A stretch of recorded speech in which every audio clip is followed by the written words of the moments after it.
ಎಲ್ಲರಿಗೂ ನಮಸ್ಕಾರ. ಇವತ್ತು ನಾನು ನಿಮಗೆ ಒಂದು ಪುಟ್ಟ ಕಥೆಯನ್ನ ಹೇಳೋಣ ಅಂತ ಹೇಳಿ ಕೂತಿದ್ದೀನಿ. ಕತೆ ಅಂದ ಕೂಡಲೇ ಯಾರಿಗೆ ತಾನು ಇಷ್ಟ ಇರೋದಿಲ್ಲ, ಎಲ್ಲರಿಗೂ ಇಷ್ಟನೇ. ಯಾಕೆ, ಚಿಕ್ಕಂದಿನಿಂದ ದೊಡ್ಡವರಾಗುವ ತನಕ ನಾವು ಅದೆಷ್ಟು ಕತೆಗಳನ್ನು ಕೇಳಿರ್ತೇವೆ. ಕತೆಗಳನ್ನು ವಯಸ್ಸಾದ ಮೇಲೂ ಕೂಡ ಕೇಳ್ತಾನೆ ಇರ್ತೇವೆ. ಯಾಕೆಂದರೆ ಅವು ನಮಗೆ ಸ್ಫೂರ್ತಿದಾಯಕ ನುಡಿಗಳು, ನಮಗೆ ಹೊಸ ಉತ್ತೇಜನವನ್ನು ಕೊಡುವಂಥವು, ಹೊಸ ಪ್ರೇರಣೆಯನ್ನು ಕೊಡುವಂಥವು.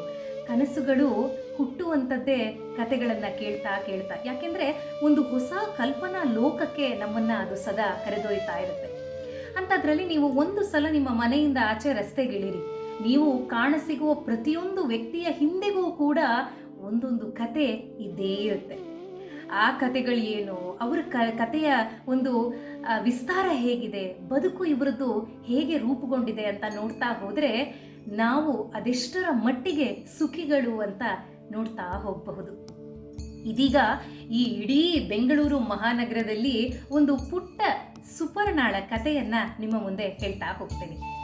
ಸುಪರ್ಣ ಒಬ್ಬ ಕೆಳ ಮಧ್ಯಮ ವರ್ಗದ ಮಹಿಳೆ. ಇವಳಿಗೆ ಏನಂದ್ರೂ ಕೂಡ ಕಷ್ಟಗಳು ನಿಲ್ಲದು, ಸುಖಕ್ಕೂ ಬರವಿಲ್ಲ, ಆ ರೀತಿಯ ಒಂದು ಪರಿಸ್ಥಿತಿ. ತನ್ನದೇ ಆದ ಒಂದು ಪುಟ್ಟ ಸಂಸಾರ, ಚೊಕ್ಕಟವಾಗಿ ನಿರ್ಮಿಸಿಕೊಂಡಿರುವಂತಹ ಒಂದು ಪುಟ್ಟ ಮನೆ, ಅದರಲ್ಲಿ ತನ್ನದೇ ಒಂದು ಕಥೆಯನ್ನ ಹಾಡ್ತಾ, ಅದನ್ನ ನೃತ್ಯದ ಮೂಲಕ ಮಕ್ಕಳಿಗೆ ಹೇಳ್ಕೊಡ್ತಾ ತನ್ನ ಬದುಕನ್ನ ಕಟ್ಕೊಂಡಿರುವಂತಹ ಒಂದು ಅಪರೂಪದ ಮಹಿಳೆ ಇವಳು. ಇವಳಿಗೆ ಹೊರಗಡೆ ಪ್ರಪಂಚವನ್ನ ನೋಡುವಾಗ ದೊಡ್ಡ ದೊಡ್ಡ ಬೆರಗು ಗಣ್ಣುಗಳಿಂದ ಅದನ್ನ ನೋಡುವಾಗ ಅನ್ನಿಸ್ತಿರುತ್ತೆ, ಅಯ್ಯೋ ಎಲ್ಲೋ ನನ್ನ ಬದುಕು ಈ ರೀತಿ ಇದೆಯಲ್ಲ, ಎಷ್ಟೇ ನಾನು ಸುಖವಾಗಿದ್ದೀನಿ ಅಂತ ಭಾವಿಸಿದ್ರೂ ಕೂಡ ಮತ್ತೊಂದು ದಿವಸ ಬೇರೆಯೊಬ್ಬರನ್ನ ನೋಡುವಾಗ ಅನಿಸ್ತಿರುತ್ತೆ, ಅವರು ಮಾಡ್ಕೊಂಡ ರೀತಿಯಲ್ಲಿ, ಅವರು ಬದುಕು ಕಟ್ಕೊಂಡಿರೋ ರೀತಿಯಲ್ಲಿ ನನಗಾಗ್ತಾ ಇಲ್ವಲ್ಲ ಅಂತ ಎಲ್ಲೋ ಒಂದು ಸಣ್ಣ ಕೊರಗು ಅವಳನ್ನ ಬಾಧಿಸ್ತಾನೆ ಹೋಗ್ತಿರುತ್ತೆ. ಆದರೆ ಮತ್ತೆ ಒಂದು ಹೊಸ ಉತ್ತೇಜನ ತಗೊಂಡು ಅವಳು ಬದುಕಿಗೆ ವಾಪಸ್ ಹಿಂದಿರುತ್ತಿರುತ್ತಾಳೆ. ಆದರೂ ಮನಸ್ಸಿನ ಬುಡದಲ್ಲದೆಲ್ಲೋ ಒಂದು ಕೊರಗು ಇದ್ದೇ ಇರುತ್ತೆ. ಒಂದು ಸಲ ಅವಳು ತನ್ನ ನೃತ್ಯ ಶಾಲೆಯಲ್ಲಿ ಕೂತ್ಕೊಂಡಿದ್ದಾಗ ಅವಳ ಶಿಷ್ಯಂದ್ರೆಲ್ಲ ಒಬ್ಬೊಬ್ಬರೇ ತರಗತಿಯೊಳಗೆ ಬರ್ತಾ ಇರ್ತಾರೆ. ಒಂದು ಶಿಷ್ಯೆ ತನ್ನ ತಂದೆಯೊಡನೆ ಒಂದು ಪುಟ್ಟ ಮೊಪೆಡ್ನಲ್ಲಿ ಬಂದಿರ್ತಾಳೆ, ಮತ್ತೋರ್ವ ಶಿಷ್ಯೆ BMW ಕಾರ್ನಲ್ಲಿ ಬಂದಿಳಿದಿರ್ತಾಳೆ. ಇಬ್ಬರನ್ನ ತಾನು ಬಾಗಿಲ ಬಳಿಯಲ್ಲಿ ನಿಂತು ಹೀಗೆ ಗಮನಿಸ್ತಾ ಇರ್ತಾಳೆ. ಒಂದು ಶಿಷ್ಯೆ ಬರೋದು, ಮತ್ತೊಂದು ಶಿಷ್ಯೆ ಬರೋದು, ಎರಡನ್ನೂ ಕೂಡ. ಆದರೆ ಇಬ್ಬರ ಮುಖದಲ್ಲೂ ಯಾವ ತೆರನಾದ ಅತಿ ಖುಷಿಯಾಗ್ಲಿ ಅತಿ ಬೇಸರವಾಗ್ಲಿ ಅವಳಿಗೇನು ಕಾಣಿಸೋದಿಲ್ಲ. ಎಲ್ಲೋ ಒಂದು ಕಡೆ ಅಂದುಕೊಳ್ತಾಳೆ, ಸಮಾಜದಲ್ಲಿ ಅದೆಷ್ಟು ಏರುಪೇರು, ಒಬ್ರು ಬಡವರು ಮತ್ತೊಬ್ರು ಶ್ರೀಮಂತರು, ಆದ್ರೂ ಬದುಕು ಸಾಕ್ತಾ ಇರುತ್ತೆ ಅನ್ಕೊಂಡು ತಾನು ಮತ್ತೆ ತರಗತಿಗೆ ಹಿಂದಿರುಗ್ತಾಳೆ. ಬರ್ತಾರೆ, ಕ್ಲಾಸ್ ಮುಗಿಯುತ್ತೆ, ಎಲ್ಲ ನಡೆದ ನಂತರ ಅವಳ ಸ್ನೇಹಿತೆ ಮನೆಗೆ ಬರ್ತಾಳೆ. ಮನೆಗೆ ಬಂದ ನಂತರ ಆ ಸ್ನೇಹಿತೆ ಹೇಳ್ತಾಳೆ, ಅಯ್ಯೋ ಸುಪರ್ಣ, ನೀನು ಯಾವಾಗಲೂ ಹೇಳ್ತಿರ್ತೀಯಲ್ಲ, ಏನಾದರೂ ಒಳ್ಳೆ ಅವಕಾಶಗಳಿದ್ರೆ ನನಗೆ ತಿಳಿಸು ಅಂತ, ಇದೊಂದು ಸುವರ್ಣ ಅವಕಾಶ ಇದೆ, ನೀನು ಮಾತ್ರ ಇದನ್ನು ಖಂಡಿತ ಮಿಸ್ ಮಾಡ್ಕೋಬಾರ್ದು ಅಂತ. ಇವಳಿಗೂ ಆಶ್ಚರ್ಯವಾಗುತ್ತೆ, ಹೌದಾ ಅದೆಂಥ ಅವಕಾಶ? ಇವಳು ಹೇಳ್ತಾಳೆ, ನಾಟಕದಲ್ಲಿ ನಟನೆ ಮಾಡೋದು ನಿನಗಂತೂ ಬಹಳ ಸುಲಭ, ಯಾಕೆಂದ್ರೆ ನೀನು ಹೇಗೂ ಇಲ್ಲಿ ನಾಟ್ಯವನ್ನ ಎಲ್ಲರಿಗೂ ಹೇಳ್ಕೊಡೋಳಲ್ವೇ, ಹಾಗಾಗಿ ನಟನೆ ನಿನಗೇನು ಕಷ್ಟ ಆಗೋದಿಲ್ಲ ಅಂತ. ಇವಳಿಗೆ ಒಂದು ಸಲ ಕೇಳಿ, ನಾಟಕನ ಅದರಲ್ಲೇನು ಆದಾಯ ಇರುತ್ತೆ, ಅಥವಾ ಅದನ್ನು ಮಾಡುವಷ್ಟು ಸಮಯವಾದರೂ ನನಗೆಲ್ಲಿದೆ, ಬೇಡ ಬೇಡ, ನಾನು ಯಾಕೋ ಅಷ್ಟು ಮನಸ್ಸು ಮಾಡಲ್ಲ ಅದಕ್ಕೆಲ್ಲ ಅಂತಾಳೆ. ಆಗ ಅವಳ ಸ್ನೇಹಿತೆ ಹೇಳ್ತಾಳೆ, ನನಗೇನು ಅನಿಸುತ್ತೆ ಕಣೆ, ನೀನು ಯಾವಾಗಲೂ ದುಃಖದಲ್ಲಿರ್ತೀಯ, ನೊಂದುಕೊಂಡಿರ್ತೀಯ, ನನ್ನ ಬದುಕು ಕಷ್ಟವಾಗಿದೆ, ಏನೋ ಸುಖ ಇಲ್ಲ, ಚೆನ್ನಾಗಿ ನಡೀತಿರುತ್ತೆ, ಮತ್ತೇನೋ ಕೊರಗು ಕಾಣಿಸುತ್ತೆ ಕಣೆ, ಏನೋ ಬೇಜಾರು ಅಂತ ಸದಾ ಅಂತಿರ್ತೀಯ. ಇದಾದರೆ ನಿಂಗೆ ಹೊಸ ಹೊಸ ಪಾತ್ರದ ಮೂಲಕ ನೀನೇ ಆ ಬದುಕನ್ನು ಜೀವಿಸಿದಂತೆ ನಿನಗೊಂದು ಭಾಸ ಆಗುತ್ತೆ ಕಣೆ, ಬಹಳ ಖುಷಿ ಅನಿಸುತ್ತೆ, ಅದು ಹೋಗಿ ಮಾಡಿ ಒಂದು ಸಲ ಯಾಕೆ ನೀನು ಪ್ರಯತ್ನ ಪಡಬಾರ್ದು, ಇಷ್ಟ ಆದರೆ ಮುಂದುವರಿಸು, ಕಷ್ಟ ಆದರೆ ಬಿಟ್ಟುಬಿಡು ಅಂತಾಳೆ. ಕೇಳುವಾಗ ಇವಳಿಗೂ ಒಂದು ರೀತಿ ಖುಷಿ ಅನಿಸುತ್ತೆ. ಕಾಸ ಖರ್ಚ, ಹೊಸ ಬಟ್ಟೆಗಳನ್ನು ಹಾಕ್ಕೊಳ್ಳೋದು, ರಂಗದ ಮೇಲೆ ನಿಂತ್ಕೊಳ್ಳೋದು, ನೂರಾರು ಜನರ ಮೆಚ್ಚುಗೆ ಯಾಕಾಗಬಾರ್ದು, ಹಾಗೇನೆ ಚಿಕ್ಕ ಪುಟ್ಟ ವರಮಾನ ಬರೋದಾದರೆ ಎಲ್ಲೋ ಖರ್ಚಿಗಾಗುತ್ತಲ್ಲ ಅಂತ ಆಗಲಿ ಯೋಚನೆ ಮಾಡಿ ಹೇಳ್ತೀನಿ ಅಂತ ಹೇಳ್ತಾಳೆ. ರಾತ್ರಿ ಎಲ್ಲ ಕೂತು ಯೋಚನೆ ಮಾಡ್ತಾಳೆ. ಪ್ರತಿಯೊಂದು ಯೋಚನೆ ಅವಳ ಬಾಗಿಲಿಗೆ ಮನಸ್ಸೆಂದು ತಟ್ಟುತ್ತಾ ಇರುತ್ತೆ. ಅಷ್ಟೊತ್ತಿಗೆ ಹಲ್ಲಿ ಮೇಲೆ ಲೊಚಗೊಡ್ತಾ ಇರುತ್ತೆ. ಹಾಗನ್ಸುತ್ತೆ, ನನಗೆ ಯಾಕೋ ಇದೇ ಸರಿ ಅನ್ಸುತ್ತೆ, ನಾನು ಯಾಕೆ ಈ ನಾಟಕದ ತರಬೇತಿಗೆ ಹೋಗಬಾರ್ದು, ನಾನು ಒಂದು ಒಳ್ಳೆ ನಟಿ ಆಗಬಹುದು, ಆಗುತ್ತೆ ನಾನು ಹೋಗ್ತೀನಿ ಅಂತ ಹೇಳಿ ಮಾರನೇ ದಿನಾನೇ ಹೆಚ್ಚೇನು ಯೋಚನೆ ಮಾಡದೆ ಮನೆಯವರನ್ನೆಲ್ಲ ಒಪ್ಪಿಸಿರ್ತಾಳೆ. ಆ ಒಂದು ತರಬೇತಿಗೆ ಅಂತ ತೆರಳ್ತಾಳೆ. ಅಲ್ಲಿ ಹೋದಾಗ ಬಹಳಷ್ಟು ಜನ ಬಂದಿರ್ತಾಳೆ.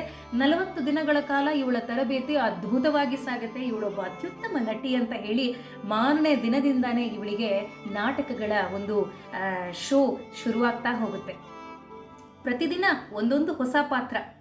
ಆ ಪಾತ್ರಗಳನ್ನೆಲ್ಲ ಮಾಡ್ತಾ ಮಾಡ್ತಾ ಮಾಡ್ತಾ ಇವಳಿಗೆ ಅದೇನೋ ಖುಷಿ. ಒಂದು ಸಲ ಇವಳು ಸಿಂಡ್ರಲಾ ಆಗ್ತಾಳೆ, ಮತ್ತೊಂದು ಸಲ ಇವಳು ಶಾಕುಂತಲೆ ಆಗ್ತಾಳೆ. ಹೀಗೆ ಹಲವಾರು ಪಾತ್ರಗಳಲ್ಲಿ ಜೀವಿಸ್ತಾ ಜೀವಿಸ್ತಾ ಮನಸ್ಸಿಗೆ ಅದೇನೋ ಒಂದು ರೀತಿ ಖುಷಿ. ಆಹಾ, ಇದೆಲ್ಲ ಹೊಸ ಹೊಸ ಬಟ್ಟೆಗಳು, ಈ ದಿರಿಸುಗಳು, ಈ ಮನಸ್ಸಿಗೆ ಹೊಸದೊಂದೇ ಕಥಾ ಪ್ರಪಂಚದಲ್ಲಿ ಹೋಗಿ ಬರುವಾಗ ಅದೆಷ್ಟು ಖುಷಿ. ಒಳ್ಳೆ ನಿರ್ಧಾರ ಮಾಡಿದೆ ನಾನು ಈ ನಾಟಕ ತರಬೇತಿಗೆ ಬಂದು ಅಂತ ಖುಷಿಯಾಗಿರ್ತಾಳೆ. ಅಲ್ಲಿ ಆ ಒಂದು ನಾಟಕವನ್ನು ನೋಡಲಿಕ್ಕೆ ಅಂತ ಹೇಳಿ ಒಂದು ಹುಡುಗಿ ಬಂದಿರ್ತಾಳೆ. ಅವಳು ಈ ನಾಟಕದ ಶೋ ಎಲ್ಲ ಮುಗಿದ ನಂತರ ಹತ್ರ ಬಂದು ಕೇಳ್ತಾಳೆ, ನೋಡಿ ನಮ್ಮದು ಒಂದು ನಾಟಕ ಮಾಡೋದಿದೆ, ಪುಟ್ಟ ನಾಟಕವದು, ಬಹಳ ದೊಡ್ಡದಲ್ಲ, ಹಾಗೇನೆ ಇಷ್ಟು ದೊಡ್ಡ ನಾಟಕದ ಒಂದು ತರಬೇತಿಯಿಂದ ಬಂದಂತಹ ನಾಟಕ ಅಂತ ಏನಲ್ಲ, ನಾವೇ ಮನೆಯವರು ಸೇರಿ ಏನೋ ಒಂದು ಮಾಡೋಣ ಅಂತ ಹೇಳಿ ಇದ್ದೀವಿ. ನಮಗೆ ನಮ್ಮದೇ ತೆರನಾದ ಒಂದು ದೊಡ್ಡ ವೃಂದವಿದೆ, ಅವರೆಲ್ಲರೂ ಈ ನಾಟಕ ನೋಡಬೇಕು ಅಂತಿದ್ದಾರೆ, ಆದರೆ ನಿಮ್ಮಷ್ಟು ಚೆನ್ನಾಗಿ ಇದನ್ನು ಯಾರೂ ಮಾಡ್ಲಿಕ್ಕೆ ಸಾಧ್ಯವಿಲ್ಲ, ದಯವಿಟ್ಟು ಬರ್ತೀರಾ ಅಂತ ಕೇಳ್ತಾಳೆ. ಸುಪರ್ಣಾಳಿಗೆ ಒಂದು ಕ್ಷಣ ಕಸಿವಿಸಿ ಆಗುತ್ತೆ.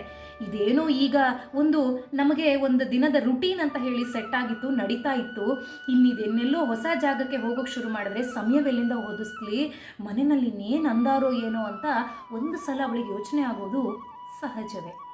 ಆದರೆ ಅವಳು ಯೋಚನೆ ಮಾಡ್ತಾಳೆ, ಇದು ನನಗೆ ಮತ್ತೊಂದು ಹೊಸ ಅವಕಾಶವನ್ನು ಕೊಟ್ಟಂತೆ ಇರಬಹುದು, ಭಗವಂತ ಅವಕಾಶಗಳನ್ನು ಕೊಡುವಾಗ ಬೇಡ ಅಂತ ಯಾಕೆ ಹೇಳಲಿ ಅಂತ ಭಾವಿಸ್ತಾಳೆ. ಸರಿ, ನಾನು ಬರ್ತೀನಿ ಅಂತ ಒಪ್ಕೊಳ್ತಾಳೆ. ಹೋಗ್ತಾ ಹೋಗ್ತಾ ಮೊದಲಿಗೆ ಆ ಸ್ಕ್ರಿಪ್ಟ್ ರೀಡಿಂಗ್ ಇರುತ್ತೆ. 2-3 ದಿನಗಳ ಕಾಲ ಸ್ಕ್ರಿಪ್ಟನ್ನು ಓದ್ತಾ ಓದ್ತಾ ಬಹಳ ಖುಷಿ ಆಗ್ತಾಳೆ. ಯಾಕಂದರೆ ಇವಳು ಮಾಡ್ತಾ ಇರೋದು ಒಬ್ಬ ದೊಡ್ಡ ಶ್ರೀಮಂತೆಯ ಪಾತ್ರ. ಇವಳಿಗೆ ಭಾರಿ ಖುಷಿಯಾಗತ್ತೆ. ಆಹಾ, ಅಂತೂ ಇಂತೂ ನಿಜ ಜೀವನದಲ್ಲಿ ನಾನೊಬ್ಬ ಶ್ರೀಮಂತ ಮಹಿಳೆ ಅಂತ ಅನ್ನಿಸ್ಕೊಳ್ಳದೆ ಇದ್ರೂ ಕೂಡ ನಾಟಕದಲ್ಲಾದರೂ ನನಗೊಬ್ಬ ಶ್ರೀಮಂತ ಮಹಿಳೆ ಅನ್ನೋ ಪಟ್ಟ ಸಿಕ್ತಲ್ಲ, ಇದಕ್ಕಿಂತ ಖುಷಿ ಬೇಕಾ? ಇದನ್ನು ನಾನು ಮನಸಾರೆ ಅನುಭವಿಸಿ ಮಾಡ್ತೀನಿ. ಆ ಎಲ್ಲ ಬಟ್ಟೆಗಳನ್ನು ಹಾಕ್ಕೊಂಡು ಆ ದಿರಿಸಿನಲ್ಲಿ ಮಾತನಾಡ್ತಾ ಇದ್ದರೆ ಆಹಾ, ನಾನೇ ಆ ಹಣ ಗಳಿಸಿದ ಮಹಿಳೆ ಅಂತ ನನಗೆ ಭಾರಿ ಖುಷಿಯಾಗಿಬಿಡುತ್ತೆ ಅಂತ ಮನಸ್ಸಿನೊಳಗೆ ಮಂಡಿಗೆ ತಿಂತಾ ಇದ್ಲು. ಸರಿ, ಒಂದು 10 ವಾರಗಳು ಕಳೆಯುತ್ತೆ. ಆ 10 ವಾರಗಳಲ್ಲಿ ಸ್ಕ್ರಿಪ್ಟ್ ರೀಡಿಂಗ್ ಆಗುತ್ತೆ, ನಾಟಕದಲ್ಲಿ ನಟನೆ ಮಾಡೋದಕ್ಕೆ ಶುರು ಮಾಡಿರ್ತಾಳೆ. ಆದರೆ ಹೋಗ್ತಾ ಹೋಗ್ತಾ ಆ ಇಡೀ ಸ್ಕ್ರಿಪ್ಟಿನ ಕತೆ ಅವಳ ತಲೆಯೊಳಗೆ ಇಳಿತಾ ಇಳಿತಾ ಅವಳಿಗೆ ಅನ್ನಿಸ್ತಿರುತ್ತೆ, ಇದೇನಿದು ಇಂಥ ಒಂದು ದೊಡ್ಡ ಶ್ರೀಮಂತ ಮಹಿಳೆಗೆ ಕೊನೆಯಲ್ಲಿ ಇಂಥ ದುರ್ಗತಿ ಬರುವಂಥ ಪಾತ್ರವ, ಅಯ್ಯೋ ಇದು ಏನಿದು, ಈ ರೀತಿ ಆಗುತ್ತಾ ಅಂತ ಹೇಳಿ ಆ ನಾಟಕಕ್ಕೆ ಇವಳನ್ನು ಕರೆದವಳಿರ್ತಾಳಲ್ಲ ಅವಳ ಹತ್ರ ಹೋಗಿ ಕೇಳ್ತಾಳೆ, ನಾನು ಇಷ್ಟು ದಿನ ನಿಮ್ಮ ಜೊತೆಗಿದ್ದೆ, ತುಂಬ ಚೆನ್ನಾಗಿತ್ತು ನಿಮ್ಮ ಮಾತು ಕತೆ, ನಮ್ಮ ಈ ಎಲ್ಲ ಒಂದು ವಿಚಾರ ವಿನಿಮಯಗಳು, ಆದರೆ ಇದ್ಯಾಕೆ ಈ ಪಾತ್ರಕ್ಕೆ ನೀವು ಹೀಗೆ ಮಾಡಿಬಿಟ್ರಿ? ಅಲ್ಲ, ಅಷ್ಟು ದೊಡ್ಡ ಮಹಿಳೆ, ಹಣವಂತೆ ಅವಳಿಗೆ ಯಾಕಿಂತ ದುರ್ಗತಿ ಬಂತು? ಇದ್ಯಾಕೋ ನನಗಷ್ಟು ಸರಿ ಅನ್ನಿಸ್ತಿಲ್ವಲ್ಲ ಅಂದು. ಅದಕ್ಕೆ ಅವಳು ಹೇಳ್ತಾಳೆ, ಅಯ್ಯೋ ಭಗವಂತ ನಮ್ಮ ಕತೆಗಳನ್ನು ಏನು ಅಂತ ಮುಂಚೆನೆ ಬರೆದು ಬಿಟ್ಟಿರ್ತಾನೆ. ಕತೆ ಹೀಗೆ ಸಾಕ್ತಾ ಇಲ್ಲ, ನನಗೆ ಬೇಕಾದ ರೀತಿ ಬೇಕು ಅಂತ ಹೇಳಿದ್ರೆ ಆ ಭಗವಂತ ಅದು ಹಾಗೆ ಬಂದು ನಮಗೋಸ್ಕರ ಬದಲಾಯಿಸಲ್ವಲ್ಲ, ಬದುಕು ಹೇಗಿದೆ ಹಾಗೆ ಸ್ವೀಕರಿಸಬೇಕು ಅಂತಾಳೆ. ಇವಳಿಗೆ ಅವಳ ಮಾತುಗಳು ಅದೇನೋ ಒಂಥರ ವಿಚಿತ್ರ ಅಂತ ಅನ್ಸುತ್ತೆ, ಆದರೂ ಮನಸ್ಸಿಗೆ ಒಪ್ಪಿಗೆ ಆಗೋದಿಲ್ಲ.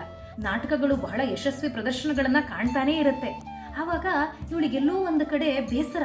ಹಣವಂತೆಯಾದ ಆ ಮಹಿಳೆಗೆ ಮನೆಯಲ್ಲಿ ತನ್ನ ಸ್ವಂತ ಸೋದರರು, ತನ್ನ ಮಾವಂದಿರು ಎಲ್ಲ ಸೇರಿ ಇವಳ ಹೆಸರಿಗೆ ಬರಬೇಕಿದ್ದ ಆಸ್ತಿಯನ್ನು ತಾವೆಲ್ಲ ಹೊಡೆದುಕೊಂಡು ಇವಳನ್ನು ಅಂತ್ಯದಲ್ಲಿ ಒಂದು ಸಣ್ಣ ಅನಾಥಾಶ್ರಮಕ್ಕೆ ತಳ್ಳಿ ಬಿಡುವಂತಹ ಒಂದು ಪಾತ್ರ. ಅದನ್ನು ಅವಳು ಮಾಡ್ತಾ ಮಾಡ್ತಾ ಎಲ್ಲೋ ಒಂದು ಕಡೆ ಮಾನಸಿಕವಾಗಿ ಗೊಂದಲಕ್ಕೊಳಗಾಗಕ್ಕೆ ಶುರುವಾಯಿತು. ಕೊನೆಗೆ ಇದು ಯಾಕೋ ತನ್ನಿಂದ ಆಗ್ತಾನೇ ಇಲ್ಲ ಅಂತ ಹೇಳಿ ಆ ನಾಟಕಗಳು ಎಷ್ಟೇ ಯಶಸ್ವಿಯಾಗಿ ನಡೀಲಿ ಮನಸ್ಸಿಗೆ ಅದು ಯಾಕೋ ಸಮಾಧಾನ ತರ್ತಿಲ್ಲ ಅಂತ ಕೂತು ಅವಳ ಜೊತೆ ಒಂದು ವಿಚಾರವನ್ನು ಮಾತಾಡ್ತಾಳೆ.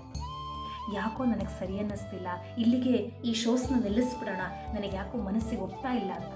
ಅವಳು ಹೇಳ್ತಾಳೆ, ಯಾಕೆ ಇಷ್ಟು ಚೆನ್ನಾಗಿ ಇದು ಶೋಸ್ ನಡೀತಾ ಇದೆ ನೋಡಿ, ನಿಮಗಿದು ಅರ್ಥ ಆಗ್ತಾ ಇಲ್ಲ, ನನಗಿದು ತುಂಬ ಉಪಯೋಗವನ್ನು ಮಾಡಿಕೊಡ್ತಾ ಇದೆ, ನೀವು ಶೋಸ್ ನಿಲ್ಲಿಸ್ತೀನಿ ಅಂತ ಮಾತ್ರ ಖಂಡಿತ ಹೇಳಬಾರ್ದು. ಇವಳು ಕೇಳ್ತಾಳೆ, ಅದು ಯಾವ ರೀತಿಯ ಉಪಯೋಗ? ನೀವೇನು ಬೇರೆ ಬೇರೆ ವೃಂದಗಳಿಗೆ ಹೋಗಿ ಇದನ್ನು ತೋರಿಸ್ತಾ ಇದ್ದೀರಾ, ಯಾರೋ ಒಂದಷ್ಟು ಜನ ಬರ್ತಾರೆ, ಕೂತ್ಕೋತಾರೆ, ನೋಡ್ತಾರೆ, ಇದರಿಂದ ಏನು ಉಪಯೋಗವಿದೆ? ನೀವು ನನಗೆ ಹಣವೇನೋ ಕೊಡ್ತಾ ಇದ್ದೀರಾ, ಆದರೆ ನಿಮಗಿದು ಯಾವ ರೀತಿಯ ಉಪಯೋಗವೂ ನಾನು ನೋಡ್ತಾ ಇಲ್ವಲ್ಲ. ನೀವು ಈ ಹಣಕ್ಕೆ ಯಾವುದೇ ಈ ಒಂದು ಶೋಗೆ ಟಿಕೆಟ್ ಅಂತ ಹೇಳಿ ಪಡಿತಾ ಇಲ್ಲ, ಹಣವನ್ನು ಪಡಿತಾ ಇಲ್ಲ, ನೀವು ಏನು ಮಾಡಕ್ಕೆ ಹೊರಟಿದ್ದೀರಾ ಅಂದಾಗ ಆ ಮಹಿಳೆ ಇವಳ ಹತ್ರ ಹೇಳ್ತಾಳೆ, ನೋಡಿ, ನೀವು ಮಾಡ್ತಾ ಇರೋದು ನನ್ನದೇ ಸ್ವಂತ ಕತೆ ಅಂತ. ಒಂದು ಕ್ಷಣ ದಿಗ್ಭ್ರಾಂತಳಾಗ್ಬಿಡ್ತಾಳೆ. ಏನು, ಇದು ನಿಮ್ಮ ಸ್ವಂತ ಕತೆನಾ? ನಿಮ್ಮ ಕತೆನಾ ಇದು? ಅಂದ್ರೆ ನೀವೀಗ ಅನಾಥಾಶ್ರಮದಲ್ಲಿದ್ದೀರಾ? ನಿಮ್ಮ ತಮ್ಮನೇ ನಿಮ್ಮನ್ನು ಕೊಲ್ಲೋ ಪ್ರಯತ್ನ ಮಾಡಿದ್ನ? ನಿಮ್ಮ ಮಾವಂದ್ರೆಲ್ಲ ಸೇರಿ ನಿಮಗೆ ಈ ರೀತಿ ಮಾಡಿದ್ರ? ನಂಬಕ್ಕಾಗ್ತಾ ಇಲ್ಲ ಅಂತಾಳೆ. ಆಗ ಆ ಮಹಿಳೆ ಹೇಳ್ತಾಳೆ, ಹೌದು, ಇದು ನನ್ನದೇ ಬದುಕಿನ ಕತೆ. ನೋಡಿ, ನಿಮಗೆ ಕೇಳಿ ಜೀರ್ಣಿಸ್ಕೊಂಡು ಮಾಡೋದಕ್ಕಿಷ್ಟು ಕಷ್ಟ ಆಗ್ತಾ ಇದೆ ಅಂದರೆ ಅನುಭವಿಸಿದ ನನಗೆ ಹೇಗಿರಬೇಡ. ಆದರೆ ತಪ್ಪಿಲ್ಲ, ದೇವರು ನನಗಾಗಿಯೇ ಅಂತ ಇದನ್ನು ಕೂತು ಪುರುಸೊತ್ತಿನಿಂದ ಹೇಳೋದು ಕತೆ ಇದು. ಹಾಗಾಗಿ ನಾವು ಇದನ್ನು ಜೀವಿಸಲೇಬೇಕಾಯಿತು. ಆದರೆ ನನ್ನ ಬದುಕು ಇಲ್ಲಿಗೆ ಮುಗೀತು ಅಂತ ನಾನು ಕಣ್ಣಲ್ಲಿ ನೀರು ಹಾಕ್ಕೊಂಡು ಕಣ್ಣಿಗೆ ಪಟ್ಟಿ ಕಟ್ಕೊಂಡು ಕೂತ್ಕೊಳ್ಳೋದಿಲ್ಲ. ನಾನು ಇದೆಲ್ಲ ಕರಿತಾ ಇರೋದು ಹಲವಾರು ಸಂಘ ಸಂಸ್ಥೆಗಳನ್ನು, ಅಬಲೆಯರು ಅಂತ ಹೇಳಿ ಅವರಿಗೆ ಒಂದು ಸಹಾಯಕ್ಕೆ ನಿಂತು ಹೋರಾಟ ಮಾಡ್ತಾ ಇರುವಂಥ ಮಹಿಳೆಯರ ಸಂಘಗಳನ್ನು ಕರೆಸ್ತಾ ಇದ್ದೀನಿ. ನನ್ನ ಕಥೆಯನ್ನು ಹೇಳಿ ಹೇಳಿ ನಾನು ದುಃಖವಾಗಿ ಒಂದು ರೀತಿ ಬೇಜಾರಿನಲ್ಲಿ ಕೂತ್ಕೊಳ್ಳೋ ಬದಲು ಈ ಒಂದು ಅದ್ಭುತ ನಾಟಕದಿಂದ ನನ್ನ ಕತೆ ಹೀಗಿದೆ, ನನ್ನಂಥ ಅದೆಷ್ಟೋ ಮಹಿಳೆಯರಿಗೆ ಸಹಾಯ ಮಾಡಿ ನಮ್ಮನ್ನೆಲ್ಲ ಒಗ್ಗೂಡಿಸ್ಕೊಂಡು ನಿಮ್ಮ ಸಂಘದಲ್ಲಿ ಸೇರಿಸ್ಕೊಳ್ಳಿ ಅಂತ ಒಂದು ವಿಶಿಷ್ಟ ರೀತಿಯಲ್ಲಿ ಹೇಳೋಣ ಅಂತ ನಿಮ್ಮ ಸಹಾಯವನ್ನು ನಾನು ಪಡೆದು ಇವರೆಲ್ಲ ಸಂಘಗಳನ್ನು ನಾನು ಒಟ್ಟು ಮಾಡ್ತಾ ಇದ್ದೀನಿ. ನನ್ನ ಕತೆ ಹೀಗಾಗೋಯ್ತು ಅಂತ ನಾನು ಕಣ್ಣು ಮುಚ್ಚಿ ಕೂತು ಬಿಟ್ರೆ, ಎಲ್ಲೋ ಅನಾಥಾಶ್ರಮದಲ್ಲಿ ಯಾವುದೋ ಕೆಲಸವನ್ನು ತಗೊಂಡು ನಾನು ಮುಂದುವರಿಸ್ಕೊಂಡು ಸುಮ್ಮನಿದ್ದು ಹೋದರೆ ನನ್ನ ಬದುಕಿಗೆ ಏನರ್ಥ? ಪಟ್ಟ ಕಷ್ಟಕ್ಕೆ ಏನಿದೆ ಬೆಲೆ? ನಾನು ನನ್ನಂತೆ ಬೇರೆಯವರು ನರಳಬಾರ್ದು ಅನ್ನೋ ಒಂದೇ ದೃಷ್ಟಿಯಿಂದ ಜಾಗೃತಿ ಮೂಡಿಸಬೇಕು ಅನ್ನುವಂತಹ ನಿಟ್ಟಿನಲ್ಲಿ ಇದೊಂದು ಪ್ರಯತ್ನವನ್ನು ಮಾಡ್ತಾ ಇದ್ದೀನಿ. ಮತ್ತು ಈ ಪ್ರಯತ್ನದಲ್ಲಿ ನೀವು ನನಗೆ ಬಹಳ ಬಹಳ ಸಹಾಯ ಮಾಡಿದ್ದೀರಾ, ನಿಮಗೆ ಗೊತ್ತಿಲ್ಲದೇನೆ. ಹಾಗಾಗಿ ನಿಮಗೆ ನಾನು ಚಿರಋಣಿ. ದಯವಿಟ್ಟು ಈ ನಾಟಕದ ಒಂದು ಸೀರೀಸ್ನ ನಿಲ್ಲಿಸ್ತೀನಿ ಅಂತ ಮಾತ್ರ ಹೇಳಬೇಡಿ. ನೀವು ಮಾಡಿದರೆ ಮಾತ್ರ ಈ ಪಾತ್ರಕ್ಕೆ ನ್ಯಾಯ. ನೋಡಿ, ನಾನೇ ಈ ಪಾತ್ರವನ್ನು, ನನ್ನ ಬದುಕಿನ ಪಾತ್ರವನ್ನು ನಾನೇ ಮಾಡೋಕ್ಕೆ ಹೊರಟ್ರೂ ಕೂಡ ನಿಮ್ಮಷ್ಟು ಚೆನ್ನಾಗಿ ನಾನು ಮನಮುಟ್ಟುವಂತ ಹೇಳಲಿಕ್ಕೆ ಸಾಧ್ಯವಿಲ್ಲ ಅಂತಾಳೆ. ಸುಪರ್ಣಾಳಿಗೆ ಅದು ಎಲ್ಲಿತ್ತೋ ಏನೋ ಕಣ್ಣಲ್ಲಿ ನೀರು ಕಟ್ಟೆ ಹೊಡೆದು ಹರಿಲಿಕ್ಕೆ ಶುರುವಾಗುತ್ತೆ. ತುಂಬ ಬೇಜಾರು ಮಾಡ್ಕೊಳ್ತಾಳೆ. ಖಂಡಿತ ನೀವು ಹೇಳಿದ್ದು ಬಹಳ ದೊಡ್ಡ ವಿಷಯ ಕಣ್ರಿ, ತುಂಬ ಚಿಕ್ಕದಾಗಿ ಹೇಳಿಬಿಟ್ರಿ. ಇದನ್ನು ನೀವು ಪಟ್ಟ ಕಷ್ಟ ಬೇರೆಯವರು ಪಡಬಾರ್ದು ಅಂತ ಹೇಳಿ ನೀವು ಮಾಡ್ತಾ ಇರುವಂತಹ ಈ ಜಾಗೃತಿ ಏನಿದೆ, ಹ್ಯಾಟ್ಸ್ ಆಫ್ ಟು ಯು. ಎಂಥ ಹಣವಂತೆ ನೀವು. ಇವತ್ತಿಂಥ ಪರಿಸ್ಥಿತಿಯಲ್ಲೂ ಈ ದಿಟ್ಟ ಹೆಜ್ಜೆ ನೀವು ನನಗೆ ಮಾದರಿ. ಇವತ್ತು ನೀವು ನನ್ನ ಕಣ್ಣು ತೆರೆಸಿದ್ರಿ ಅಂತ ಸುಪರ್ಣ ಖುಷಿಯಿಂದ ಹೊರಡ್ತಾಳೆ. ಮನೆಗೆ ಹೆಜ್ಜೆ ಹಾಕ್ಕೊಂಡು ಹೋಗುವಾಗ ಅವತ್ತು ಅವಳಿಗೆ ಅದ್ಯಾವುದೋ ಒಂದು ಹೊಸ ತೆರನಾದ ಕಾನ್ಫಿಡೆನ್ಸ್. ತನಗೆ ಗೊತ್ತಿಲ್ಲದೇನೆ ಒಂದು ದೊಡ್ಡ ಅಭಿಯಾನದಲ್ಲಿ ತಾನು ಕೂಡ ಪಾತ್ರಳಾಗಿದ್ದೆ ಅಂತ ಅವಳಿಗೆ ಎಣಿಸಿನೇ ಖುಷಿ ಆಗ್ತಿರುತ್ತೆ. ಅಯ್ಯೋ, ಚೊಕ್ಕಟವಾಗಿ ಬದುಕು ಕಟ್ಟಿಕೊಂಡು ಎಷ್ಟು ಧೈರ್ಯದಿಂದ, ಎಷ್ಟು ಇಂಡಿಪೆಂಡೆಂಟ್ ಆಗಿ ನಾನು ನನ್ನ ಜೀವನವನ್ನು ನಡೆಸ್ತಾ ಇದ್ದೀನಿ. ಅದರಲ್ಲೂ ಮನಸ್ಸಿಗೆ ಕೊರಗು, ದಿನವಾದರೆ ಬೆಳಗಾದೆ ನನಗೆ ಅದು ಏನೋ ಒಂದು ರೀತಿ ಬೇಜಾರು. ಇವರು ಆ ಬೇಜಾರುಗಳನ್ನೆಲ್ಲ ಪಕ್ಕಕ್ಕಿಟ್ಟು ಎಷ್ಟು ತಮ್ಮ ಸಮಯವನ್ನು ಸದ್ವಿನಿಯೋಗ ಮಾಡ್ತಾ ಇದ್ದಾರಲ್ಲ, ಇವರು ನಿಜವಾಗಿ ನನಗೆ ಮಾದರಿ. ನಾನು ದುಃಖಪಟ್ಟು ಕೂತ್ಕೊಳ್ತಾ ಇರೋದು ಯಾವ ವಿಚಾರಕ್ಕಾಗಿ? ನನಗೆ ದೇವರು ಏನು ಕಡಿಮೆ ಮಾಡಿದ್ದಾನೆ? ಅವನು ಹಾಕಿಕೊಟ್ಟಿರುವ ಮಾರ್ಗದಲ್ಲಿ ಅವನ ಕಥೆಯಲ್ಲಿ ಪಾತ್ರಧಾರಿಯಾಗಿ ನಾನು ಸಾಕ್ತಾ ಇದ್ದೀನಿ. ಆದರೆ ನನ್ನ ಪ್ರಯತ್ನವನ್ನು ನಾನು ಯಾವತ್ತೂ ಬಿಡಬಾರ್ದು, ನನಗೆ ಬಂದ ಅವಕಾಶಗಳನ್ನು ನಾನು ಯಾವತ್ತೂ ಬಿಡಬಾರ್ದು. ಅದನ್ನು ಯಾವತ್ತೂ ನಾನು ಸದ್ವಿನಿಯೋಗ ಮಾಡ್ತಾ ಹೋಗ್ತೀನಿ. ಅವತ್ತು ನನ್ನ ಮನಸ್ಸಿಗೆ ಖುಷಿ ಸಿಗ್ತಾ ಹೋಗುತ್ತೆ. ನನ್ನದೇ ಒಂದು ಸಾಧನೆ ಅಂತ ಹೇಳಿ ನನ್ನ ಮನಸ್ಸು ಹೆಮ್ಮೆ ಪಡುತ್ತೆ ಅಂತ ಬಹಳ ಖುಷಿಯಿಂದ ಮನೆಗೆ ಅರ್ಧ kg ಸ್ವೀಟ್ ಬಾಕ್ಸ್ನು ಕೂಡ ತಗೊಂಡು ಹೋದ್ಲು. ಯಾಕೆಂದರೆ ಎಷ್ಟೋ ಸಲ ನಮಗೆ ಗೊತ್ತಿಲ್ಲದೇನೆ ಖುಷಿ ಆಗ್ತಾ ಇರುತ್ತೆ, ಅದು ಸಾಕ್ತಾ ಇರುತ್ತೆ, ಹೊಟ್ಟೋಗ್ತಾ ಇರುತ್ತೆ, ದಿಸ್ ಟು ಶಲ್ ಪಾಸ್ ಅನ್ನೋ ರೀತಿಯಲ್ಲಿ. ಆದರೆ ಒಂದೊಂದು ಸಲ ಬುದ್ಧನಿಗೆ ಜ್ಞಾನೋದಯವಾದ ರೀತಿಯಲ್ಲಿ ನಮಗಾಗತ್ತೆ. ಆಗ ಆಗುವ ಆನಂದ ಇದೆಯಲ್ಲ, ಅದು ಬಹುಶಃ ಮಾತಿನಲ್ಲಿ ಹೇಳುವಂಥದ್ದಲ್ಲ, ಅನುಭವಿಸಿ ನೋಡುವಂಥದ್ದು. ಏನಂತೀರ? ನಿಮಗೂ ಇಂಥದ್ದೊಂದು ಅನುಭವವಾಗಿದ್ದರೆ ಖಂಡಿತ ತಿಳಿಸಿ.